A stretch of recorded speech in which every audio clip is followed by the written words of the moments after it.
Subscribe now and press the bell icon. Never miss an update. नमस्कार दोस्तों, स्वागत है आप सभी का आपके अपने इस YouTube channel class with doctor Dharmendra Verma में। जी हाँ दोस्तों, आज हम पढ़ेंगे कहानी पटाक्षेप नहीं होगा। कहानीकार है डॉक्टर हेतु भारद्वाज। दोस्तों यहाँ पर मैं आपको बताना चाहूँगा कि जो ये कहानी है पटाक्षेप नहीं होगा, ये कई विद्यालयों और विश्वविद्यालयों महाविद्यालयों के पाठ्यक्रम में शामिल है। साथ ही राजस्थान में होने वाली सेकंड ग्रेड जो एग्ज़ाम है उसके सिलेबस में भी ये शामिल है। तो बहुत ही महत्वपूर्ण कहानी है। चलिए शुरुआत करते हैं। कहानी पटाक्षेप नहीं होगा, कहानीकार हैं डॉक्टर हेतु भारद्वाज। तो चलिए शुरुआत करते हैं। उससे पहले यहाँ पर जो कहानी है, कहानी के बारे में थोड़ी सी जानकारी हम लेते हैं कि कहानी की विषय वस्तु क्या है। देखिए, पटाक्षेप नहीं होगा कहानी देश की आज़ादी से शुरू होती है, जिसमें देश के साथ ही रामनेर गांव की आज़ादी की बात से कथाकार पूरे माहौल की रचना करता है। देखिए, इस कहानी में कौन से गांव की बात की गई है? रामनेर गांव। इसको थोड़ा सा आप याद रखिएगा, रामनेर गांव की कहानी इस कहानी में बताई गई है। गांव का ठाकुर पहले की तरह ही मुखिया बना हुआ है। इस मुखिया के ब्राह्मण पूज्य सहयोगी हैं। इसके अलावा शेष निर्धन वंचित जातियों के लोग इनके शोषण के लिए अभिशप्त से लगते हैं। सबसे बड़ी बात यह है कि इस कहानी में कोई पात्र नहीं है। देखिए, सबसे बड़ी बात क्या है कि इस पूरी कहानी में कोई भी पात्र नहीं है, यानी कि ये कहानी बिना पात्रों की है। कोई इसमें मुख्य पात्र नहीं है जिसे हम कह सकते हैं कि मुख्य नायक, मुख्य पात्र, ऐसा इसमें कुछ भी नहीं है। इसके साथ ही गांव में रहने वाले कुछ किरदार हैं जो रामनेर की तरह किसी भी गांव के हो सकते हैं। अर्थात इसके जो किरदार हैं वो रामनेर की तरह किसी भी गांव के हो सकते हैं। इस गांव में समतावादी समाज के नाम पर लोकतंत्र का जो नाटक पहले चुनाव से चला आ रहा है वह आज भी जारी है। तो चलिए शुरुआत करते हैं कहानी की। आज़ादी के बाद जो कुछ बदलाव इस गांव में हुए, उनमें स्कूल और डाकखाना खुलने के अलावा 10 गुना लगाम जमा करवाकर किसानों का स्वयं जमीन मालिक बन जाना था। अब देखिए, आज़ादी के बाद का जो बदलाव हुआ उस गांव में, यानी कि रामनेर गांव में, वो लेखक ने क्या बताया है कि केवल स्कूल और डाकखाने खुलने के अलावा 10 गुना लगाम जमा करवा के किसान स्वयं अपनी ज़मीन के मालिक बन सकते थे। कितना? 10 गुना लगाम जमा करवा के। ठाकुर की जमींदारी से कुछ को तो मुक्ति मिली और कुछ अभी भी ठाकुर ब्राह्मणों के रहमो करम पर ही थे। इस तरह के बदलाव के साथ गांव में लोकतंत्र को भी आना ही था। पहली बार ग्राम पंचायत के चुनाव आए। गांव वाले समझे ही नहीं कि क्या करना है। इस पर मुखिया ने गांव में सभा बुलाकर सबसे राय पूछी कि किसे प्रधान बनाया जाए। उसके पंडित मित्र ने उसे ही प्रधान बने रहने की बात कही। बदले में उसने, यानी कि जो प्रधान है, उसने बुढ़ापे का बहाना बनाया और पंडित के कहने पर ठाकुर के बेटे राम सिंह को सर्वसम्मति से प्रधान चुन लिया गया। यानी कि वो जो प्रधान था उसको पंडित ने कहा कि आप ही प्रधान बन जाएं, मुखिया बन जाए, लेकिन उसने बुढ़ापे का बहाना बना करके उसका जो बेटा था, उसका बेटा कौन? राम सिंह को सर्वसम्मति से प्रधान चुन लिया गया और बाकी चुनाव भी सर्वसम्मति से हो गए। मुखिया ने बाद में गांव वालों को बताया कि निर्विरोध चुनाव के कारण गांव का नाम पंडित नेहरू तक गया है। गांव वाले बहुत खुश हुए। देखिए, मुखिया ने गांव वालों को क्या बताया कि जो निर्विरोध चुनाव हुआ है उसके बेटे का, इसके कारण गांव का नाम कहाँ तक गया है? पंडित नेहरू तक, जो पंडित जवाहरलाल नेहरू है वहां तक बात पहुंच गई है।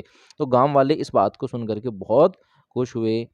रामनेर गांव में आबादी के लिहाज से ठाकुर ब्राह्मण तो बराबर थे, कुछ और दलित जातियों के भी घर थे, लेकिन चमारों की संख्या इन सबसे बहुत ज़्यादा थी। इस बात को चमार नहीं जानते थे क्योंकि उनकी हैसियत ही ऐसी नहीं थी। अर्थात वो जो है वो बिल्कुल ही गरीब या दीनहीन दशा में थे। हालांकि इनमें से कुछ के पास ज़मीन भी थी और पैसे भी। गांव की स्कूल में राम सिंह ने कच्ची पक्की इमारत बनवा दी और अपने गुर्गे को नियुक्ति दिलवा दी, यानी कि उसका कोई चमचा है जो गुर्गा है उसको नियुक्ति दिलवा दी। वही डाकखाने का काम भी देखने लगा। इस उदंड गुर्गे ने पढ़ाने के बजाय बच्चों को पीटा ज़्यादा और बच्चे शिक्षा के मामले में पिछड़ ही रहे। गांव में बदलाव की पहली बयार 2 ब्राह्मण भाइयों महेंद्र और बलबीर के दिल्ली जाकर काम करने की खबर से आई। अब देखिए, यहाँ पर गांव में बदलाव की जो पहली बयार थी वो किस खबर से आई कि गांव के जो 2 ब्राह्मण भाई थे, एक तो महेंद्र और एक बलवीर, दोनों दिल्ली जाकर काम करने लगे थे। तो इससे लगा, इस खबर से लगा कि हाँ, गांव में कुछ बदलाव आया है। इनका पिता स्वाभिमानी था। कौन? वो जो दोनों थे, कौन? महेंद्र और बलबीर। तो इनका जो पिता था वो भी स्वाभिमानी था और मुखिया से दबता नहीं था। नाराज मुखिया ने उसे जमीन से बेदखल कर जबरन अपना कब्जा जमा लिया था। पुलिस भी कुछ नहीं कर सकी और आखिरकार एक दिन गांव के पास नहर किनारे उसकी लाश मिली। किसकी? जो महेंद्र और ये जो लड़का था बलबीर, इसका जो पिता था, जो मुखिया से नहीं दबता था, उसकी लाश एक दिन कहाँ मिली? गांव के पास नहर के किनारे मिली। उसके अनाथ बच्चों, कौन? जो दोनों बच्चे थे, महेंद्र और बलबीर, उन दोनों अनाथ बच्चों को मामा कहाँ ले गए? दिल्ली ले गया। कहाँ ले गया मामा? दिल्ली। कुछ पढ़ाया और सरकारी ऑफिस में चपरासी लगवा दिया। दोनों कभी कभार गांव आकर घर की मरम्मत करवा जाते। इनके मन में भी मुखिया के विरुद्ध गहरा आक्रोश था। अब देखिए, जो दोनों थे महेंद्र और बलबीर, इनके मन में भी मुखिया के खिलाफ गहरा आक्रोश था, क्रोध था, क्योंकि उसकी वजह से ही ये मानते थे कि मुखिया की वजह से इनके पिताजी की जान गई है या उनकी हत्या हुई है। अब देखिए, दोनों भाई जान गए थे कि निर्विरोध चुनाव मुखिया की रणनीति का हिस्सा थे। दिल्ली में रहने के कारण वे जानते थे कि अगर चमारों को संगठित कर दिया जाए तो मुखिया के आतंक से गांव को मुक्ति मिल सकती है। उन्होंने दिल्ली में ही तय कर लिया कि अगले चुनाव में वे थोड़े बहुत पढ़े लिखे, समझदार और आर्थिक रूप से किंचित समर्थ फगना, फगना एक व्यक्ति का नाम है, तो फगना नाम के व्यक्ति को चुनाव लड़वाएंगे। चुनाव घोषित होते ही वे गांव आ गए और फगना से चर्चा की। फगना को उनकी बात में दम लगा और फिर सारे चमार एक हो गए। मुखिया और स्वर्णों को जब पता चला, देखिए, मुखिया और स्वर्णों को जब इस बात का पता चला कि फगना उनके खिलाफ चुनाव लड़ने की तैयारी कर रहा है, तो उन्हें बलबीर और महेंद्र पर बहुत गुस्सा आया, क्योंकि उनको पता था कि बलबीर और महेंद्र ही ये सब करवा रहे हैं। उन्हें हर तरह से समझाने की कोशिशें हुई, लोभ लालच भी दिया गया और डराया धमकाया भी, लेकिन वे अड़े रहे।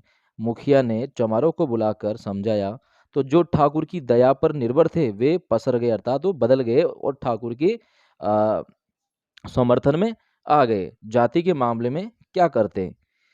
अब देखिए, ठाकुर ने कहा कि चुपचाप साथ देना, नहीं तो देख लेना। अर्थात ठाकुर ने उनको धमकी दी। इस तरह चमारों में अदृश्य फूट पड़ गए। अर्थात कुछ लोग जो बाहर से तो अ, इधर थे, किधर महेंद्र और बलबीर जो फगना को खड़े कर रहे थे चुनाव में, उनकी तरफ दिखने में ऐसा जता रहे थे, लेकिन अदृश्य अर्थात अप्रत्यक्ष रूप से वो ठाकुर के ही पक्ष में वो वोट डालने के लिए तैयार बैठे थे। चुनाव का नतीजा वही निकला जिसकी आशंका थी। चमारों की फूट से राम सिंह ने किसको हराया?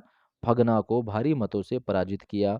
बलबीर और महेंद्र को मुखिया ने बुलाकर खूब लानत मलामत की, अर्थात उनको भला बुरा कहा। दोनों ने कहा कि यह आखिरी चुनाव थोड़े ही है। किसने कहा? ये बलबीर और महेंद्र ने। मुखिया ने कहा तुम्हारे लिए तो आखिरी ही समझो। दोनों भाई पराजय से टूटे फगना के पास गए और हिम्मत बंधाई। दोनों ने कहा कि अपने लोगों को संगठित करने में लगे रहो, अगले चुनाव में सबको दिखा देंगे। उसी रात कुछ लोगों ने महेंद्र और बलबीर को बुरी तरह पीट डाला। सुबह फगना और कुछ लोग दोनों को मरहम पट्टी के लिए कस्बे ले गए।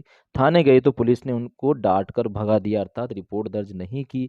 दोनों भाई वहीं से दिल्ली चले गए। तो बलबीर और महेंद्र जो थे वो भी उधर से ही दिल्ली चले गए। गांव में जातिवादी माहौल घना हो गया, अर्थात और बढ़ गया।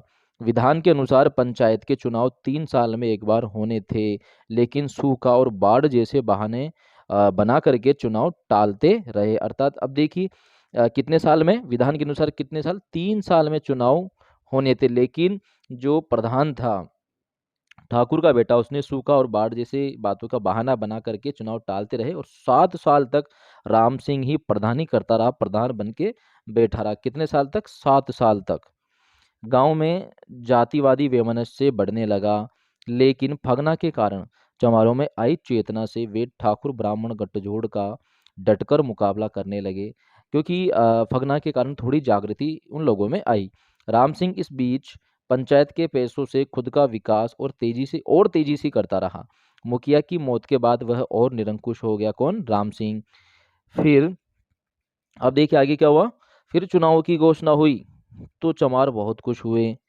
महेंद्र बलवीर, अब फगना क्या करता है, देखिए फगना महेंद्र और बलवीर के पास दिल्ली चला गया। इस बार वे आने के लिए मना कर देते, अर्थात वे राजी नहीं थे, लेकिन फगना के कहने पर चुनाव से एक सप्ताह पहले गांव आने के लिए दोनों मान गए। कौन? महेंद्र और बलवीर। दोनों गांव आए तो देखा चमारों में जबरदस्त जोश था, लेकिन राम सिंह भी कम नहीं था। उसने शुरू से ही इनकी राह में कांटे बिछाना प्रारंभ कर दिया था। पहले तो इन्हें वोटर लिस्ट नहीं मिली, और जब मिली भी तो देखा कि उसमें दोनों भाइयों के साथ चमारों के उन लोगों के भी नाम नहीं हैं जो बाहर रहते हैं, जबकि ब्राह्मण ठाकुरों में सबके नाम थे। इसके बावजूद चमारों के वोट अब भी बाकी सबसे ज्यादा थे। अब देखिए यहाँ पर ये सच्चाई है, वास्तविकता है कि आज भी कई गांवों में ऐसा होता है जहाँ पर जो दलित लोग हैं उनके जो स्थिति बहुत खराब है, वहां पर आज़ादी के बाद भी ये ऐसी ही स्थिति बनी हुई है। तो उन लोगों के साथ इस प्रकार से छल कपट धोखा अन्याय और अत्याचार आज भी किया जाता है।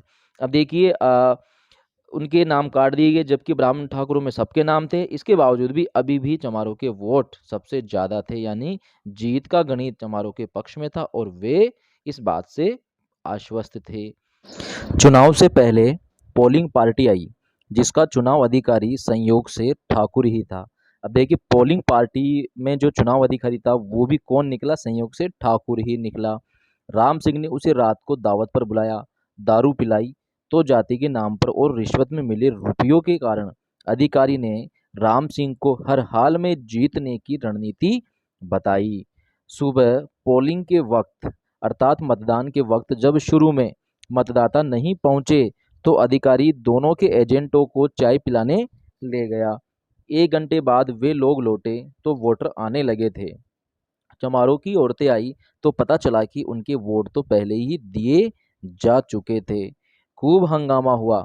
साफ साफ था कि राम सिंह ने 1 घंटे में उतने वोट डलवा दिए थे जिससे वो जीत सके, और हुआ भी यही। करीब 100 वोटों से राम सिंह जीत गया। अब देखिए फगना ने लोगों की सलाह पर अदालत में चुनाव के खिलाफ रिट लगाई और अगले चुनाव तक मुकदमा चलता रहा।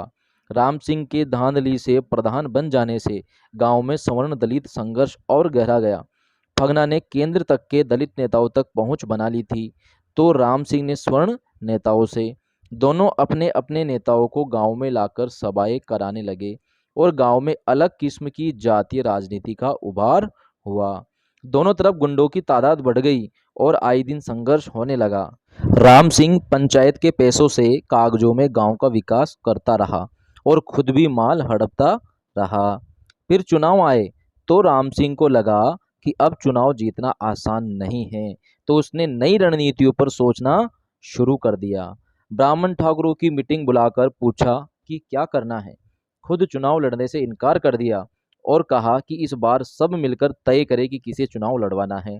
उसने अपने विश्वस्त चमार लच्छी राम का नाम चला दिया। चमार पहले तो खुश हुए, फिर निराश कि इससे तो राम सिंह की ही सत्ता चलती रहेगी, क्योंकि लच्छी राम भी उसी का गुर्गा था। उनमें दो गुट बन गए। राम सिंह के सिखाने से लच्छी राम का जोश दोगुना हो गया और वह अपने जाति भाइयों के कहने पर भी मैदान से नहीं हटा। पर्चा दाखिल करने वाले दिन राम सिंह ने चुपके से अपने बेटे नाहर सिंह का भी फॉर्म भरवा दिया। अब देखिए यहाँ पर क्या चालाकी करता है राम सिंह। राम सिंह ने चुपके से पर्चा दाखिल करने वाले दिन अपने बेटे नाहर सिंह का भी फॉर्म भरवा दिया। आखिर में नाम वापस लेने के बाद 3 उम्मीदवार रह गए, नाहर सिंह, लच्छीराम और इतवारी चमार, यानी कि 2 दलित और 1 स्वर्ण। चुनाव का नतीजा तय था, क्योंकि राम सिंह ने खेल ही ऐसा खेला था, अर्थात उसने चालाकी की। चमारों के वोट बढ़ गए और नाहर सिंह अपने दादा और पिता की परंपरा आगे बढ़ाता हुआ प्रधान बन गया। कौन प्रधान बन गया? राम सिंह का बेटा नाहर सिंह। आज़ादी से पहले उसका दादा गांव का मुखिया था और अब तीसरी पीढ़ी में वह था। यह सिलसिला खत्म नहीं हुआ ना। देखिए लेखक यहाँ पर प्रश्न पूछ रहे हैं, कहानीकार जो है वो देश की जनता से प्रश्न पूछ रहे हैं कि यह सिलसिला जो है वो खत्म नहीं हुआ ना। जब तक इस नाटक का पटाक्षेप नहीं होगा समाज नहीं बदलेगा। अब देखिए कहानीकार यहाँ पे एक बहुत ही बड़ा प्रश्न, बहुत ही गंभीर प्रश्न चिन्ह यहाँ पर हमारे समक्ष जो पाठक हैं, जो दर्शक हैं, देश की जनता है, उनके सामने रख कर के जाते हैं। कहानीकार कहना चाहते हैं कि आखिर यह सिलसिला खत्म नहीं हुआ ना, अर्थात आज भी ऐसा ही हो रहा है कि जब तक इस नाटक का पटाक्षेप नहीं होगा तब तक समाज नहीं बदलेगा। क्योंकि इस तरह के नाटक, जैसा नाटक राम सिंह और उसके पूर्वजों ने किया और अब वो खुद कर रहा है, ऐसे नाटक समाज में होते अभी भी हो रहे हैं और जब तक होते रहेंगे तब तक ये समाज यानी कि ये देश नहीं बदलेगा। तो दोस्तों, इस तरीके से ये कहानी थी, पटाक्षेप नहीं होगा। कहानीकार थे डॉक्टर हेतु भारद्वाज। तो उम्मीद करता हूँ कहानी आपको अच्छी लगी होगी। और भी वीडियोज हैं और भी कहानियाँ हैं, उन्हें भी आप ज़रूर देखिएगा ताकि आपको और हेल्प मिल सके।